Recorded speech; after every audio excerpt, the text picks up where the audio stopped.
Hello everyone, Shintobean here playing some more Warhammer combat cards, and it has been quite some time since I uploaded a match in ranked mode. So today I want to take a look at a warlord which I like quite a bit, but is one of the weaker ones, Ghosar for the Tyranids, the melee specialist. And currently he's 39 points, which is quite a bit more expensive than I think he should be. Typically I run just a bunch of melee cards in it because that's what feels right, but unfortunately a lot of Tyranid melee bodyguards are just not really that strong. Compared to ranged or psychic options, so I want to try something a little different here and go with a mainly psychic deck with Ghosar. And the idea is to just focus on psychic while debuffing the enemy ranged, because we tend to face a lot of ranged decks, so the Tyrant Guard can be quite useful for that. We've got some healing as well. The Psychers are all quite powerful. I have a lot of them at very high levels. The Maleceptor has a shield in addition to Psionic Blast.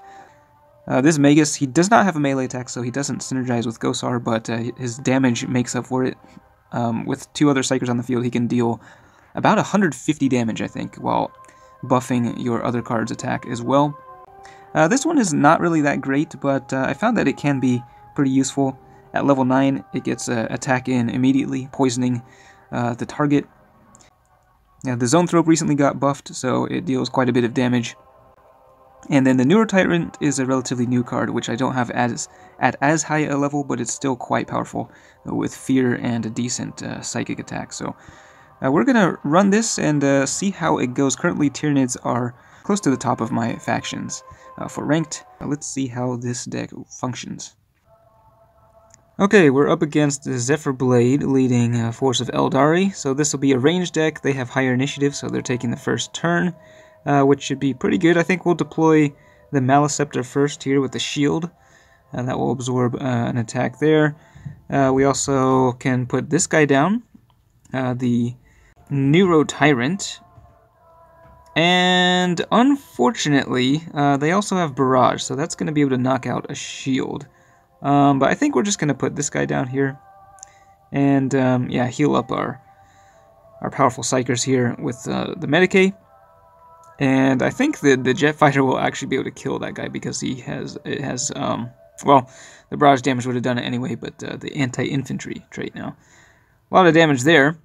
Okay, well, we're going to move, we're just going to keep deploying Psychers here at the beginning.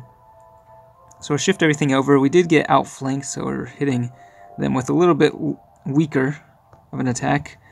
But we'll still be able to do some decent damage here. And yeah, this Jet Fighter did actually get buffed this season, so it's actually shooting for quite a bit of damage. And they got a Scout here increasing the damage by another 35%, so that is a lot of damage coming in. The Psychers are holding their ground for now, so we're slowly building up, well, not really building up much of a melee because they just keep outflanking us, but yeah, eventually we will get a little bit of a stronger melee attack to hopefully end the game with. There's the old Crimson Hunter Exarch, so that's another outflank, once again reducing the melee damage, as well as the psychic attack. Neuro Tyrant is still alive, barely. I think we'll deploy this one next, the Magus here. It's going to be lots of damage, the Inspiring Presence increasing the damage on the others as well. The Psionic Blast should deal some pretty good damage there, 21 to everything, and then another 121 damage, so I managed to take out 2 of those aircraft.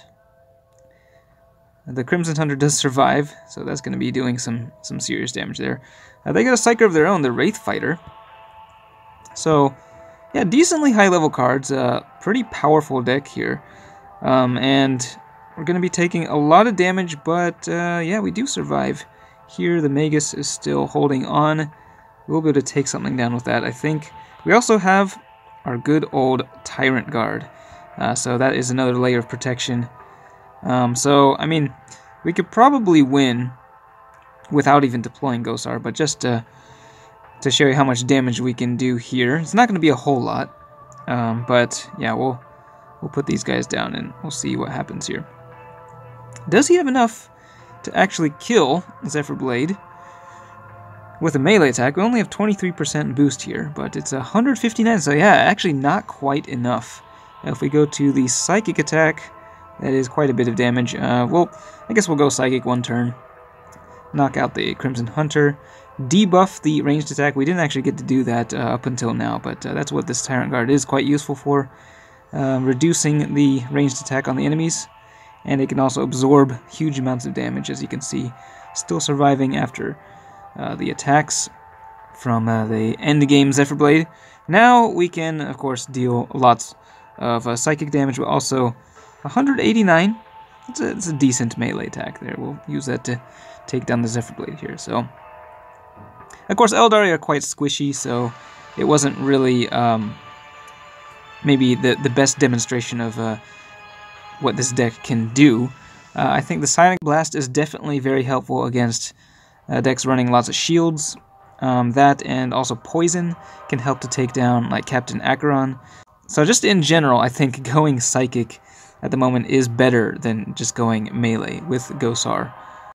Of course, you could also use these Psychers with other Warlords as well, like the Flying Hive Tyrant. That one also is suffering from pretty low win rates, though. The Swarm Lord also combos decently well with Psychers, I think. But of course, those Warlords are quite a bit more expensive. Ghosar is the cheapest of the options, so you can run more points worth of bodyguards alongside him. But let me know what you think about the Tyranids, and if you use Ghosar at all, what sort of composition you found works best with him.